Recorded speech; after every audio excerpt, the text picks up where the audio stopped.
የዛሬው እንግዳይ የአዲስ አበባ ትምህርት ቢሮ ኃላፊ አቶ ዘላለም ሙላቱ ናቸው። እንኳን ደህና መጡ አቶ ዘላለም።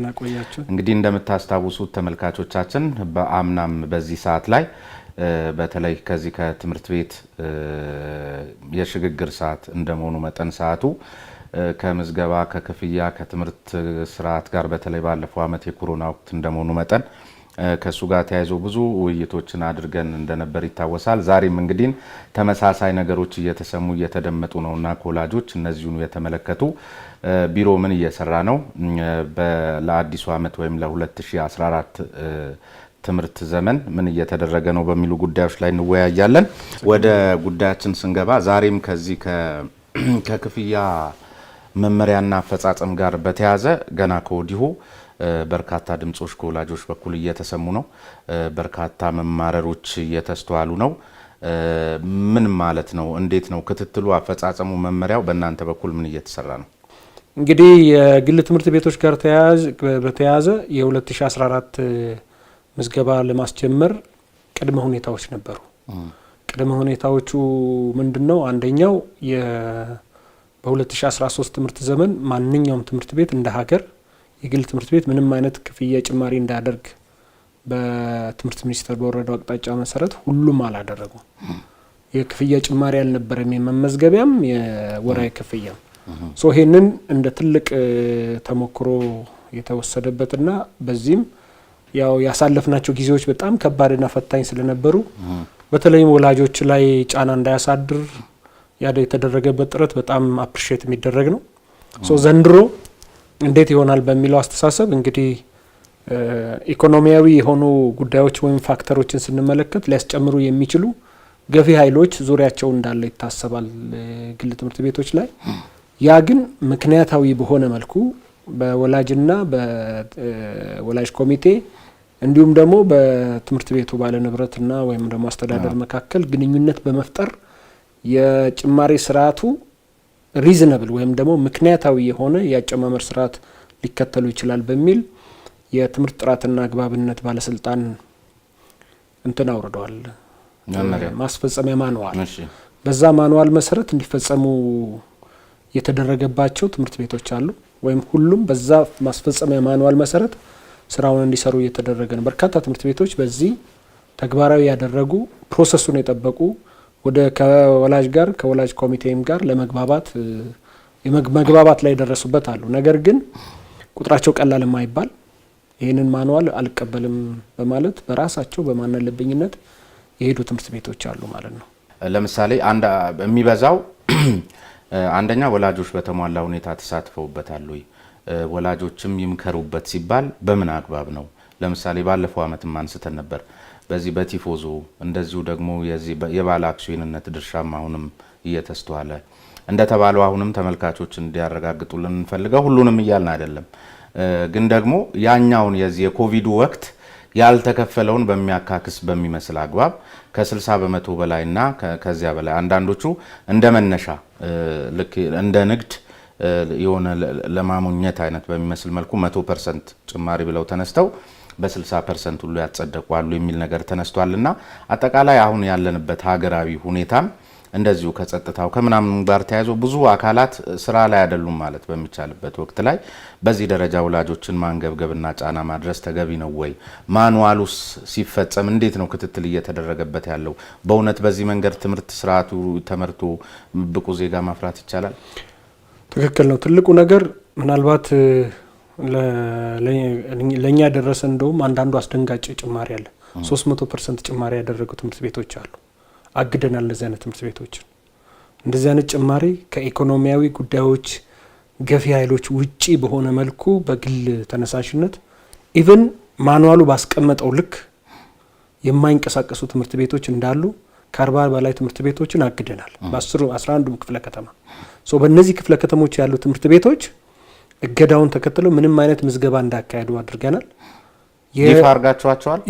ወላጆች ማወቅ አለባቸው አርገናል። በየትምህርት ቤቱ እንዲለጠፍ አርገናል። ዛሬ ለምን በከተማ አስተዳደሩ የቴሌቪዥን ወይም የሬዲዮ እንትን ላይ እሱ ይለቀቃል። ይሄንን ያደረግነው እንግዲህ ዛሬ ነው። እኔ እገዳውን ያስተላለፍነው በትምህርት ቢሮ ደረጃ ጥራት የትምህርት ጥራትና አግባብነት ባለስልጣን በእያንዳንዱ ጉዳይ ላይ ፕሮሲጀራል በሆነ መልኩ ያልሄዱ ትምህርት ቤቶች ናቸው ተብሎ የታመነባቸው ናቸው ማለት ነው። እነዚህን ትምህርት ቤቶች በእያንዳንዱ ትምህርት ቤት ላይ ዛሬ ከሰዓት ጀምሮ በሁሉም ትምህርት ቤቶች ይለጠፋል ማለት ነው።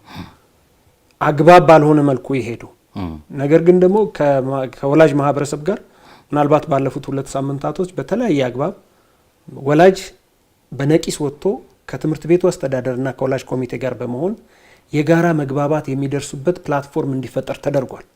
ፕሮፖዛል ያቀርባሉ። ምን ያህል ፕሮፖዛል ነው የሚያደርጉት? ማን ምን ያደርጋል? እንዴት ይግባባሉ? የመጀመሪያ ዙር ከተወያዩ በኋላ ሁለተኛ ዙር መግባባት ላይ ካልደረሱ በአደራዳሪነት የከተማው መዋቅር ገብቶበት ይሄንን መስራት እንዲችል ማድረግ የሚያስችል አሰራር ተዘርግቷል። በአደራዳሪነት ብቻ ሳይሆን ሲጀመር ጀምሮስ ተሳትፎ ሊኖር አይገባም የእናንተ? ምክንያቱም ቀደም ሲል አምናም ተነጋግረን ነበርና ይሄ በቲፎዞ የሚሰራ ስራና አንዳንዱ ምናልባትም የማይጨመርበት አካል እጁን የሚያወጣበት አሰራርም ገምግመን ነበር ስላላችሁ አሁንም የሚበዙት እንግዲህ በዚህ መንገድ ሄደዋል 2-3 እንደዚህ። እንግዲህ ምንድነው ትልቁ ነገር ዋጋን የመተመን ስልጣን የለውም መንግስት። ያው ከምንከተለው የኢኮኖሚ ወጥ ማድረግ ግን አይችልም። ሁሉም ዞሮ ያው በአቅራቢና በተቀባይ መካከል በሚደረግ ስምምነት ነው የሚካሄደው። ይሄን የማድረግ ነገር ትምህርት እንደ ተራ ሸቀጥ እንዳልሆነ ለዚህ ነው እኛም ጣልቃ እየገባን ለማስተካከል ጥረት የምናደርገው። በተመረጡ ጉዳዮች ላይ ጣልቃ ለመግባት ጥረት እናደርጋለን። ነገር ግን ሁሉም ትምህርት ቤቶች ናቸው ማለት አይደለም። በዚህ ሂደት ውስጥ እየሄዱ ያሉት አላግባብ ማኑዋሉን የማይከተል በተቀመጠላቸው መመሪያ መሰረት የማይደርግ የወላጅን ተሳትፎ የማይፈልግ ቅድም እንዳልከው በቲፎዞና በቡድንተኝነት በኔትወርክ አድርገው እያጸደቁ የሚሄዱበትን አሰራር በሙሉ ጥናት እያደረግን ነው። የኛ ባለሙያዎች የከተማ አስተዳደሩ በተለይም ደግሞ የትምህርት ጥራት የተቆጣጣሪ ባለስልጣን ሰራተኞች በታዛቢነት በውይይት ሂደት ውስጥ እንዲገቡ አድርገናል። ይሄ በሙሉ ፕሮሲጀራል በሆነ መልኩ የማያልፉ ትምህርት ቤቶች አሉ በዚህ ውስጥ ማለፍ የማይፈልጉ እነሱን እየመረጥን እያየን ያለ ነው። ለዚህ ነው አሁን ያልኳቸው በ11ዱም ክፍለ ከተማ ላይ እገዳ ያደረግንባቸው።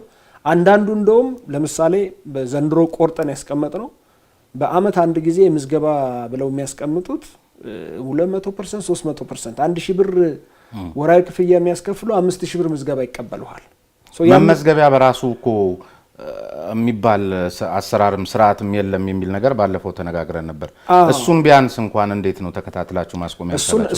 እሱን ለምሳሌ 9 ትምህርት ቤቶች የተቀመጠው ከ25% በላይ እንዳያድግ የሚል ከወራዊ ክፍያ 1000 ብር የሚከፍል ወራዊ ክፍያ ያለው ትምህርት ቤት 250 ብር የበለጠ አያስከፍልም። እስከዛሬ 3-4 እጥፍ ነበር የሚከፈሉት። እሱን ገቨርን ማድረግ አሁን ግን በተጨባጭ እኮ አሁን መመዝገቢያ ለምሳሌ ወራዊ ክፍያ 2000 ብር የሚያስከፍሉ ትምህርት ቤቶች እስከ 1500 ምናምን መመዝገቢያ እያስከፈሉ ነው ያሉት። እሱ አሁን መረጃ ያገኘንባቸው 9 ትምህርት ቤቶች ታግደዋል። ሌላውንም እንደዚህ ወላጆች የሚጠቁሙበት አሰራር ተዘርግቶ ማገድ ትችላላችሁ። ከ25% በላይ መጨመር የለበትም። መረጃ በተቀመጠበት አግባብ በዛ መረጃ መሰረት ከዛ ፍንክች ማለት አይችሉም ማለት ነው። መመዝገቢያ ከዋናው ክፍያ ከ25% በላይ የተጨመረበት ትምህርት ቤት ለትምህርት ቢሮ ቢናገር ይታገዳል። በቃ እሱ ጥሩ። ሌላ አንድ እዚሁ ላይ መሰጡት ኢንፎርሜሽን መመዝገቢያ ሰዓቷንም አሁን እንደዚህ አይነቱም ነገር ከናንተ በኩል እንደተጀመረ ስለተሰማ በሚመስል መልክ ምዝገባ መች እንደሆነ አሁን ዛሬ የተናገሩ ትምህርት ቤቶች የምዝገባ ቀናቷን በጣም በአጭር ጊዜ በ3 ቀን ውስጥ እንዲህ አይነት ነገር እንዳይፈጠር በሚመስል መልኩ እንደዚህ ሁሉ ያደረጉ ትምህርት ቤቶች አሉ።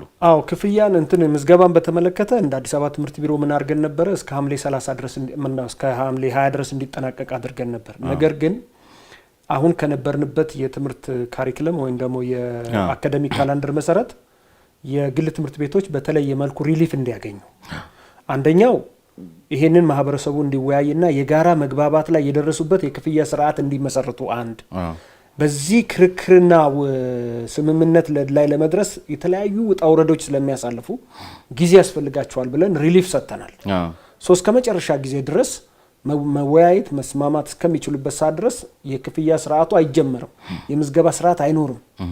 ለዚህ ነው ያገርናቸው እነዚህ ትምህርት ቤቶች አሁን የምልህን ከወላጅ ጋር ስምምነት ሳይደርሱ የሬጉላቶሪ ባለስልጣን አካላትም ገብተውበት ይሄ በዚህ አግባብ ይሄዱ ብሎ ውሳኔ እስካሰጠበት ድረስ መመዝገብ አይችሉም ነው ፖይንቱ። ይሄ ማለት ግን እንትኑ ጊዜው ያልፋል ማለት አይደለም። እየተስማሙ መሄድ በሚችሉበት አግባብ የኛ መዋቅርም ይሄንን እየደገፈ መሄድ እንደሚችል ሁሌም ክፍት እንደሆነ ታሳቢ እንዲደረግ።